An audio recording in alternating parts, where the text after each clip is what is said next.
gbogbo èèyàn lẹ ṣe mọ̀ ni tó bá ti kọ́kọ́ ṣáì fún ẹ̀yẹn tó bá ti súnmọ́ kò dẹ́n ṣe gbogbo ẹṣin kan ló máa ṣe bẹ́ẹ̀ ẹṣin mi máa dúró bí dìdìrín báyìí wàá kàn jókòó ẹ̀mọ́ wàá kàn gorí ẹ̀ ní ẹṣin ò ní right. ẹṣin wa peaceful. Not just peaceful. The way Allah created them is to be submissive to human. One lágbára gan gbọ́dọ̀ face wa pẹ̀lú attack na ó lè survive. Ufo yẹn tó bá fi gbá ẹ̀. Ufo yẹn lè fọ́ ó lè tẹ bonnet mọ́tò. Bọ́lọ̀ ṣe dá wọn. Ó gọ̀ débi pé tó bá dúró báyìí. Ó mọ̀ rí o but o machine control. Wọ́n kàn bẹ́lẹ̀ lórí náà ni. Yá ó dẹ̀ máa gbé lọ. So it is kick. You kick his belly. Okùn yẹn tó bá ti kick belly ẹ̀ okùn yẹn òun kick ẹ̀ tó bá ti kick ẹ̀ onípo move ni ó máa move tó bá fẹ́ move yẹn okùn yẹn gbọ́dọ̀ lé sórí tó bá kick tó wá fa okùn yẹn ó dà ipò tẹ brake ó dẹ̀ tẹ accelerator so nǹkan tó máa ṣe ni pé ó máa ṣe báyìí ó fẹ́ move you wan move ẹ̀ tún brake at the same time yẹn so if you kick it then you release the okùn tó bá release okùn ẹ̀ tó bá fúyẹ́ lọ́rùn ẹ̀ ó ti mọ̀ pé oníkùn máa lọ so bó ṣe ń lọ yẹn tó bá fẹ́ dá dúró wàá kàn di okùn yẹn mú again á dúró ṣùgbọ́n bó bá ṣe kíkẹ̀ pa wàá filẹ̀ ó ti dẹ okùn yẹn fún un wàá máa kíkẹ̀ constantly ó sọ pé kí lè pèlè sáré bẹ́ẹ̀ o ní kó rìn lẹ̀ so ẹ ṣe lè rìn báyìí ṣùgbọ́n tó bá ń kíkẹ̀ constantly o ní kó rìn báyìí kó pọ̀ ṣẹ̀ṣẹ̀ tó bá fẹ́ kó sáré ìwọ náà máa dìde wàá máa heave body language ẹni so bí wọ́n ṣe ń gbé bọ́ọ̀mù ẹ̀ kò lórí seat yẹn òun náà máa ṣe báyìí bó ṣe báyìí yá a máa gather speed then tó bá fi kíní wọn tó bá fi ẹgbà wọn kì í láìka ẹgbà tí irin bí ìgbálẹ̀ tó bá ti rí lójú ẹ báyìí ara ẹ̀ ò ní balẹ̀ dípò ní kò move nìyẹn kíní yẹn tó máa ń ná wípẹ̀ ṣe kò ń ṣe nǹkan tó máa ń dùn wọn àtọ̀ tó bá ti wípẹ̀ báyìí tó bá fẹ́ kó sáré gan bóyá bọ̀dọ̀ ẹṣin ní kíní kan ẹṣin wa kan wà ọ̀dọ̀ ẹṣin wa kan wà tó máa ń ṣe bẹ́ẹ̀ ibi láti wò ó ti wá dàgbà olóòlè speed jù sí ó skinny gan abo ni ó lè sáré gan ká ní ojú ọ̀nà rí báyìí gbogbo àwa lójú ọ̀nà yìí àwa ń bọ̀ àwọn ní ìbọ̀ báyìí sórí ẹṣin mi wà ó mọ̀ pé mo ní speed ó máa fẹ́ kọjá àwọn tó wà ní bọ̀tọ́nà bá ti wá dí tẹ́ pọ̀ lójú títì lójú ojú ọ̀nà ẹṣin máa fẹ́ ó fẹ́ sáré jà àwọn ilé lọ ó kàn máa yà ni tó bá yà wá ní kò gbọ́rọ̀ kò ń ṣe pé kò gbọ́rọ̀ so you need to understand but no matter what kẹ́sì fẹ́ gbé ẹ sáré láyé wa àbí ìjánu lè já lẹ́nu ẹṣin so simple kàn dì mọ́ lọ́rùn sórí tẹ́sí ẹ bá ti kọjá gbogbo àwọn ilé tó ti prove point pé òun lè sáré ju wọn lọ tó ó máa lọ dúró wọ́n dẹ̀ máa mọlé wọ́n máa mọ ibi tó sáré lọ wọ́n mọ ibi tó ti máa ń jẹun ká ní à ń ṣe fíìmù ń sìnbà ẹṣin tó bá máa ń bẹ̀rù gan tó bá ti yìnbọn bí tó bá ti já bí ó lọ bí tó ti kò dá yín lóhùn ẹ máa lọ mú bí tó ti jẹun ó kàn máa lọ àlọ dúró bí a kàn máa jẹun tiẹ̀ ẹ tún lọ mú wa padà rábẹ́ yìí so tẹ́sí bá torí ẹ̀ ló yẹ pé tí ẹ bá wà lójú ogun ẹṣin rẹ lè gbé ẹ lọ létí ẹ bá fara gbọta àti fara gbọta tó bá gbé lórí ẹ pa ó máa lọ lé ibi tó ti ń fún lóúnjẹ ó máa wá bẹ́ẹ̀ no matter how far ó máa gbé ẹ délé tó bá gbé wọ́n ní sense of navigation ẹ tó bá gbé ẹ sórí ẹṣin tí ẹ bá ní wọn tàbí tẹ́ni ẹ gangan rápálá gorí ẹ̀ fúnra ẹ̀. ṣé ẹ wo Melin náà Melin. na now I just dey justify points of Korean movies. Exactly.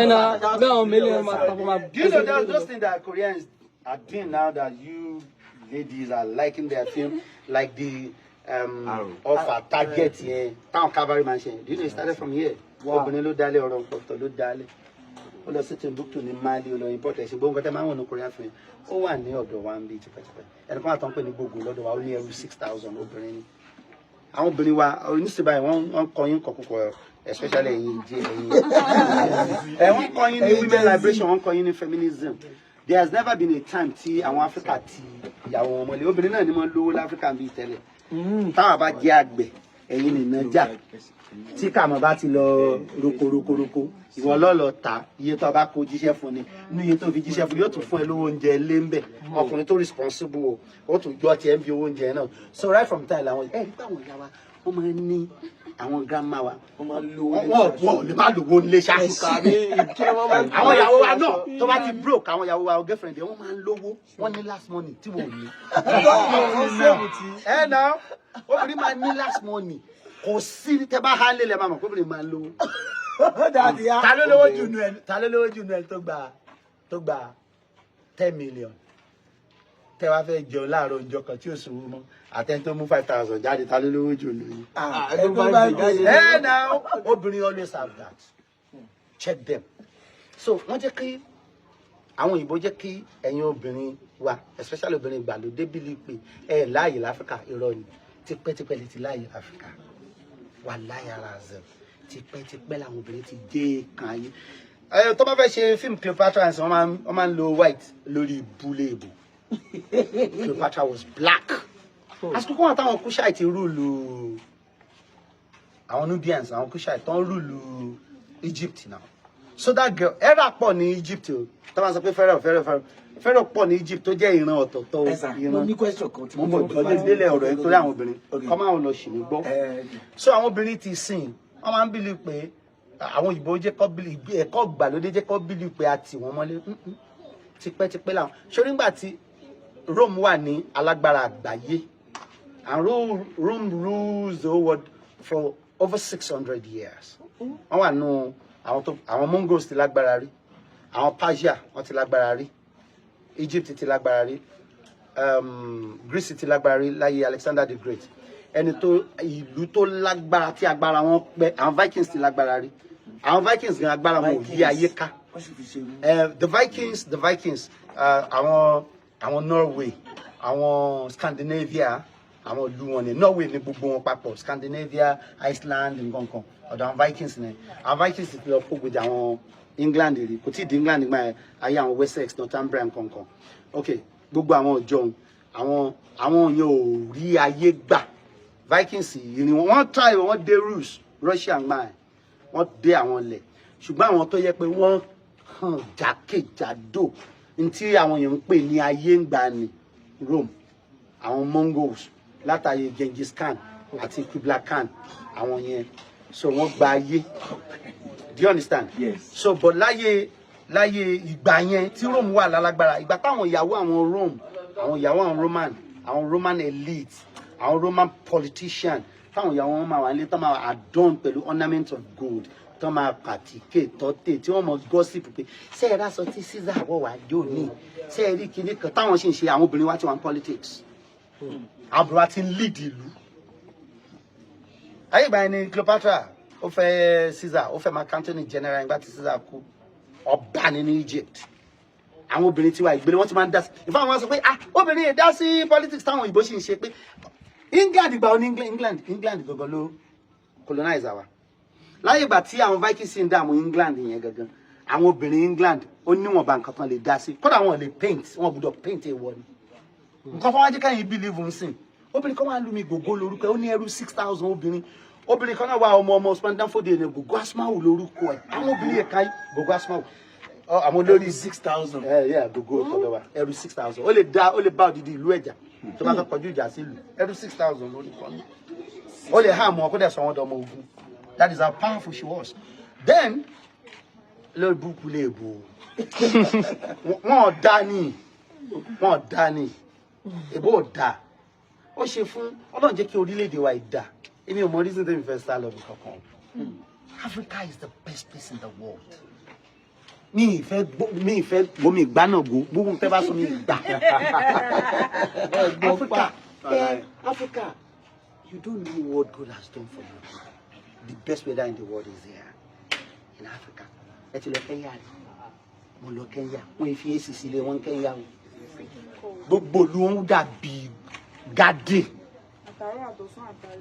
ìlú wọn garden bí pọ́kọ́lé sínú àgbà flower bẹ́ẹ̀ ni gbogbo ìlú wọn ṣe rí ibi tó gbóná lọ́dọ̀ wọn ó ní etí omi wọn ibẹ̀ yẹn fẹ́ dàbí Nàìjíríà díẹ̀ but Nàìjíríà òtútù especially ilẹ̀ Yorùbá òtútù bí ò lè pa ọ́ ooru bí ò lè pa ọ́ kò lè gbogbo ẹ máa ń ṣe dédédédédédé so nǹkan tá à ń sọ nípa feminism yẹn tó máa ń preach ń sìn tó jẹ́ ká believe pé òyìnbó fẹ́ ṣe bíi pé àwọn náà ṣe ìgbà tí Vikings dọ́dọ̀ wọn yẹn gangan àwọn obìnrin yẹn dá sí àwọn Vikings náà ti tètè lajú wọ́n wá pẹ̀lú àwọn obìnrin wọn tó pé obìnrin lè di olórí ìlú lọ́dọ̀ tiwọn. Ọ̀yọ́ nìkan kọ́ ni obìnrin ti jọba o obìnrin jọba Ọ̀yọ́ obìnrin jọba Afẹ̀ Lúwo Gbàgìdán àwọn obìnrin wọn ti yín mọ́lé bọ̀dí tí ní pé bí ẹlẹ́dàá ṣe ṣe ayé ọkùnrin lọ ga obìnrin obìnrin kì í ṣẹrú ọkùnrin o ṣorí tó sọ pé ẹnì kejì bíbélì náà wọnú kíní bíbélì náà wọ́n ní obìnrin ẹ ní right láti preach ní pulpit ẹ ní right láti síwájú ìjọ wọ́n ní tí obìnrin bá fẹ́ mọ kó bí ọkọ rẹ̀ nílé ní tí bíbélì sọ gangan nìyẹn so tẹ́ bá fẹ́ sọ̀rọ̀ bíbélì yẹn pé no you should ask your husband you are not supposed to lead the congregation àwọn obìnrin wa sọ wọ́n fẹ́ tì wá mọ́lé it's not true because Allah in his best knowledge ó mọ ayé obìnrin ayé wíyín a lè ṣe o ayé tí wàá náà yẹ lè ṣe tọ́lọ́n bá da ẹ tó lówó ọlọ́run sì jẹ́ òní àtẹ̀yìn náà àtẹ̀yìn náà tó lówó fọlọ́run ṣó alákìjà bó bá ṣe ìwọ̀nba bó bá fẹ́ yọ bọ́ọ̀bù ó nídìí ọkùnrin ẹ rí i pé gbogbo àwọn obìnrin yẹn tó máa ń preach feminism yẹn kí la fẹ́ fọkùnrin ṣe àwọn wìrì obìnrin méjì ọ̀fẹ́ la wọ́n tún wà lọ́la dídò ẹ rí i pé wèrè ni wọ́n ìtí ọlọ́run ṣe fún ẹ lọ́fẹ̀ẹ́ bí tó bá tiẹ̀ jẹ́ pé o láìkí sex toy ó ṣe ní kí wà àti boyfriend àbí wà tọkọ ẹ̀kẹ́ ìjọ ló fúnra yín mature mind tó bá wù ìwé ni obìnrin this and this cannot be na this and this cannot be it has to be this and this ẹlẹ́dàá ló ṣe ẹlẹ́dàá gbọ́n ayé tí wọ́n á lè ṣe ayé tí àwọn olóòwò lè ṣe ẹ jẹ́ fún yín ní instance ẹ ti ṣe abiyamọ làwọn ta ló ṣe abiyamọ nù yín usman ṣe abiyamọ ẹ méjèèjì ok balẹ̀lẹ̀ ni ìbá abiyamọ lèmi náà ṣe é ṣàkíyèsí pé táwọn ọmọ wa bá wà ní kékeré àwọn ìyá wọn ni wọ́n ń nà wọn àwọn ìyá wọn ni wọ́n sì gbọ́rọ̀ sílẹ̀ ẹgbẹ́ rẹ̀ ti nà wọ́n yẹn tó bá kàn ti ṣe báyìí sí ọmọ ẹ̀ sit down ó máa sit down gbogbo ẹrù tó mo fi gbọ́rọ̀ ara bàbá rẹ̀ lọ máa ń fi. Sophie mi ìyá máa ná ọmọ ìyá máa mi ná mi kékeré olórí mo tọ́ bọ́ǹbọ́n ni o mi kì í bẹ̀rẹ̀ bí wa mi tí màá bá sọ̀rọ̀ nìkan ẹlẹ́dàá ló fi sára ọkùnrin bẹ́ẹ̀ ni ó túmọ̀ sí pé tóbi bá sọ pé ẹ kò sí bọ́kùnrin ṣe mí sọ àwọn ọkùnrin olórí ibú wà irresponsible husbands kan mò ń sọ irresponsible men kan mò ń sọ if you are a responsible person you know wípé your principal assignment lẹ́yìn tó bá ti sin ọlọ́run rẹ your primary assignment rather tó bá ti sin ọlọ́run ẹlẹ́dàá rẹ tán it is to take care of your family no matter what your wife ìyá ìmọ̀ sọ ìmọ̀ ní kófin ni má lówó jù mí lọ owó tá a fi máa jẹun oúnjẹ tí mo wà ní store wa owó school fees àwọn ọmọ mi tí n bá tún ṣeré lọ because mo fẹ́ ra gold ọlọ́run mi ní kó máa fún lówó èèyàn it doesn't matter if she has money but mi fẹ́ because ẹ mọ̀ kó tó fọ́ ni ẹ̀yin méjèèjì jọ wọ iṣẹ́ ẹ̀yin méjèèjì jọ graduate ẹ̀ wá fẹ́ ra yín wọ́n bá ṣiṣẹ́ wá ń sanwó iṣẹ́ wa bọ̀ tó bá lọ gbé bùkátà fọjú mẹ́sàn-án láyé kó ti ṣe ìjẹ mi lẹ́nu ìwọ náà fọ bọ́ńgà tèmi náà ṣe kiri ó ṣàrífín every man should give woman every man should give woman in fact tó bá fẹ́ káyé rẹ̀ dá mọ́ obìnrin lówó ìyá rẹ̀ bù lówó ìyàwó rẹ̀ bù lówó ọmọ rẹ̀ obìnrin tọ́jú àwọn ọmọ rẹ̀ bọ́ ọmọ rẹ̀ obìnrin lówó olóṣò rẹ̀ bù lówó. I tell the boys all the time. I tell the boys, I'm serious.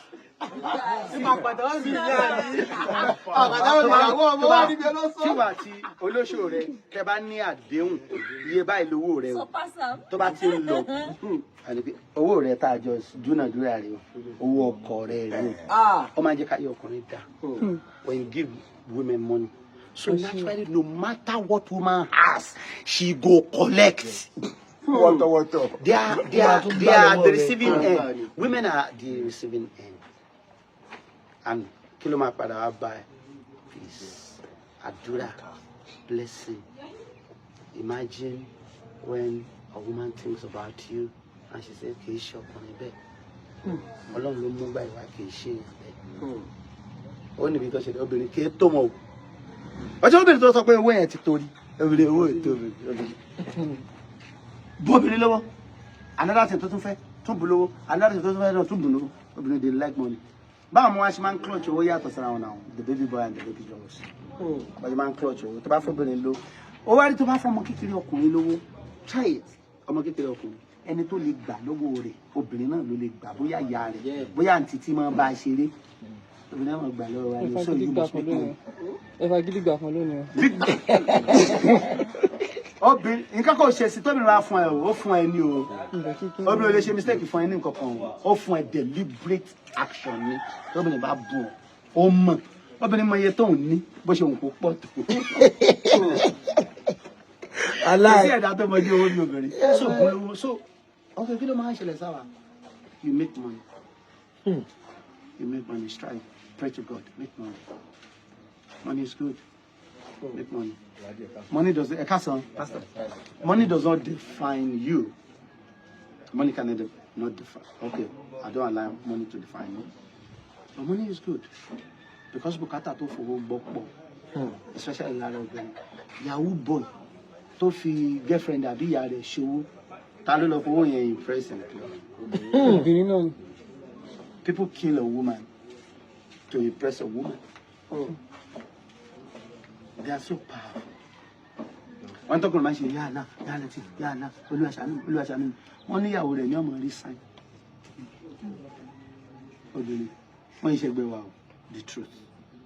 Ẹ kàn imagine nínú orí yín yín kó ṣẹlẹ̀ bẹ́ẹ̀ o kí ààrẹ wa Tinubu kó ní girlfriend ọmọ mo sọ bẹ́ẹ̀ o ọmọ 17 àbí ọmọ 18 tọmọ yẹn bá fọwọ́ ra bàbá lọ́rùn pé nǹkan tí Obj sọ lẹ́gbàá yẹn kí ní ẹ̀ dá o wọ́n dẹ̀ máa mú ọ̀nà tó kọjá ní ẹ̀gbẹ́ Obj kan wọ́n á dẹ̀ sọ pé ẹ̀ má ṣe ọ̀nà ọ̀bẹ yẹn nítorí pé ọmọ 17 years kan influence that is how powerful ẹ ti gbọ́ ìtàn kíní rí Helen of Troy the Trojan horse ìjà Helen wọ́n score Helen though àwọn kan sọ pé miss in the story yẹn but wọ́n score Helen as the most beautiful woman in the world ní time tiẹ̀ tó dá ogun tí Troy fi parẹ́ obìnrin they are so powerful bẹ́ẹ̀ bá tiẹ̀ mọ̀ yún ẹ ṣáà rántí ìtàn Samson tẹ́ ẹ̀ bá mọ̀ yún ẹ mọ̀ ìtàn Ààrẹ Ọ̀nà Kakanfò Ìkúnmi against Adelu Adam and Eve everything was peaceful.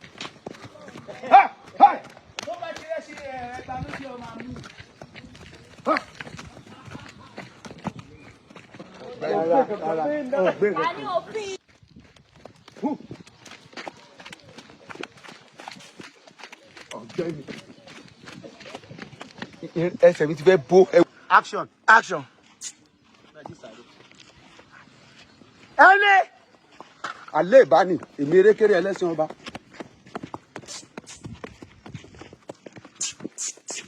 erékéré kí. action. ẹni alẹ́ ìbáni èmi erékéré ẹlẹ́sìn ọba.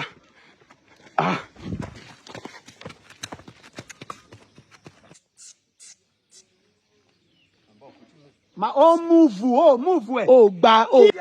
and action. alẹ́ fún mi. alẹ́ ìbáni. Rárá a máa tún ṣe break o. let's go and hey. ẹdun ẹ ti kẹ ẹgbẹ́ ìkàlí. and ẹdun ṣé mo lè balance lórí ẹ. ẹ nà. mi balance. Nǹkan tó wà ṣe gangan ni ẹ whenever tó bá fẹ́ right make sure ọ̀yá kíkẹ́ kó máa bọ̀ ń bí. Tí o bá tó bá ti kíkẹ́ ìwọ náà lè sọ ọ máa mú ọ̀yá kíkẹ́ ó ti lé okùn mọ́ ó ti dé break ó tẹ break ọ̀yá. ya ìtẹ̀ padà. ọ̀yá kíkẹ́. dáadáa ni Ọ̀yá wọ ọ̀nà ní kò máa wò má wo òun. Ó ti lè move báyìí a lè fi yà báyìí. èmi ò tẹ bírèkì ẹ báyìí o. O tó bá ti dá dó ọ̀yá fi move sáré move lọ bá kàmọ́ kó padà. Ìwọ nìkan ọ̀yá máa lọ. ọ̀gbẹ́ni. ya tọ̀nù. Ọ̀yá tó bá fẹ́ tọ̀nẹ̀. My name is Akianabi. I'm a video director and TV producer of Akomolowe on African Magic. Keep watching Drivetv. olólùfẹ́ Drivetv àti gbogbo ẹ̀yin tí Feminism ẹ máa wo Drivetv. Keep watching Drivetv. My name is Wole Agba. Taking this time out to tell you all that you keep watching Drivetv. What drive ẹ̀wọ̀ ní ògo ẹ̀? What drive ẹ̀wọ̀ fulfilment? What drive ẹ̀wọ̀ bí tó bá lọ? Ó ní iṣẹ́ rìn. Ibi ni kò máa wò Drivetv. Thank you. Chloe. Drivetv. Driving you around the world.